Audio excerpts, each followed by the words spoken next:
Hello again, this is Doug the 2-Minute Gardener. Today we're going to learn how to build a brick patio. You've seen lots of videos that I've done on paver patios, concrete patios, even decomposed granite patios. But today we're doing something new. This is a brick patio. So we're going to talk about all the different steps, but before we get going, let me show you what the before was on this particular project. This was a rather old beaten up patio, had a big old hedge that closed off a lot of the view. There actually is a view behind that hedge, as you're going to see. So day one, get the bobcat in and rip it all out, and look, there's a view. It's such an opportunity to create a dramatically different landscape in a backyard like this. So there was a small slope in the backyard, and we took advantage of the fact that it wasn't a very steep slope to build this retaining wall out of CMU blocks to really expand it. We wrapped it around the existing olive tree, which also kind of gave it a nice curve.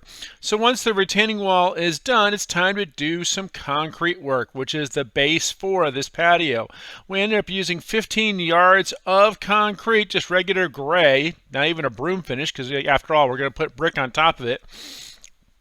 And it's important that you notice that we used rebar there, and we actually did do the compacted gravel as a sub base because the ground was pretty soft in this part of San Diego. So the most important thing when you're laying out a concrete sub base for a brick patio is to make sure that you've sloped everything toward the drain holes. So we have drains in the middle of the patio. We also have drains on the outer edge of the patio so that the water always is moving toward a drain. And it's important to maintain that with the concrete and then later with the bricks. So here it is, all the concrete is dry. One more time, enjoying that wonderful view. You can see the bricks, the drains right there, and now it's time to start bringing in all the bricks. So this is Pacific Clay bricks, manufactured used white. So they look like they're old recycled bricks, but this is actually the way that they are painted and produced. And we lay all those bricks down.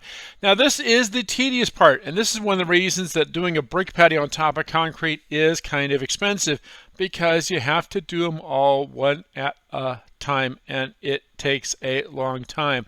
So each one of these bricks is laid in with gray thin-set mortar.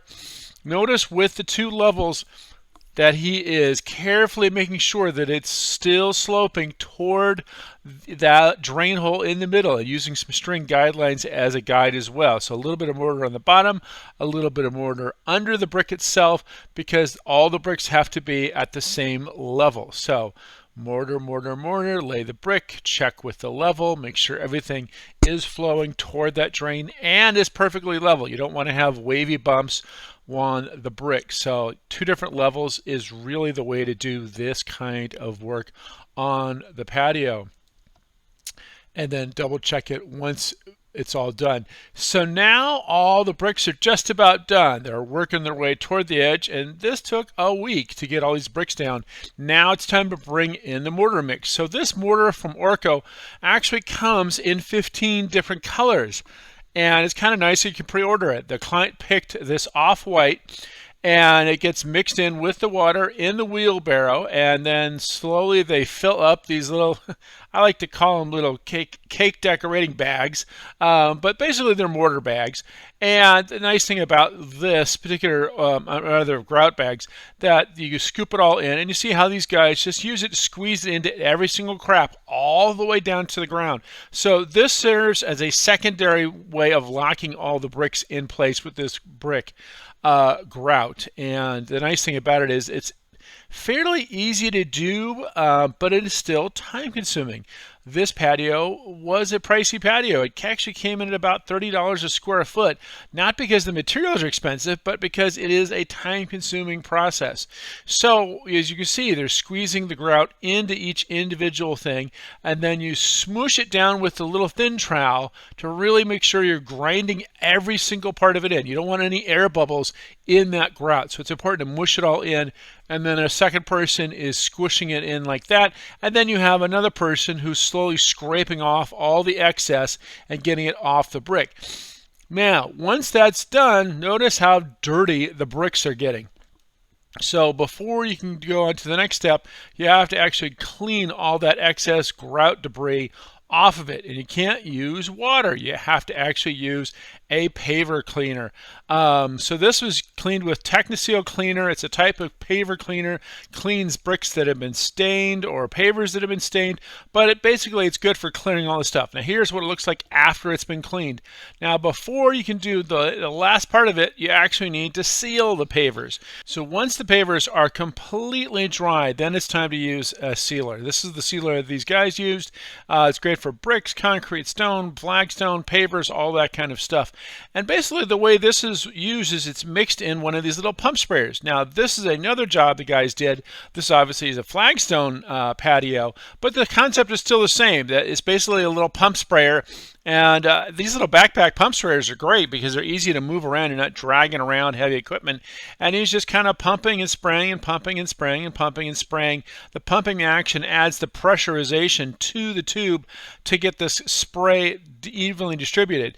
Now, once you've sprayed it, obviously you need to let it dry for a couple of days before you go on it. By the way, on this particular project, we also did a brick mow strip around the lawn that was adjacent to it. So continuing the bricks all the way around, we tied it into the border of the particular patio you see here, and here you can see it with the grass. And that turned out really neat as well, that it's all kind of tied together. So here is the finished product. So we have the lawn and we have this big old patio. So this patio came in at about 1,200 square feet, which is a substantial improvement over what there was before, and including the jacuzzi, which now has a great space for entertaining. And this is actually getting set up for a party that was happening the very next day. So there's a little time pressure. Like I said, this came in at about $30 a square foot. Well, here's a big shout out to Unique Landscaping. They did a tremendous job on this particular project, as they always do here in San Diego. So if you need some help with your landscaping, definitely give those guys a call. And that's all the time we have for today. This is Doug, the 2-Minute Gardener, saying if you enjoyed this video, make sure to hit that like button and subscribe to get more of your garden videos sent right to your mailbox. This is Doug, the 2-Minute Gardener, saying thanks for watching.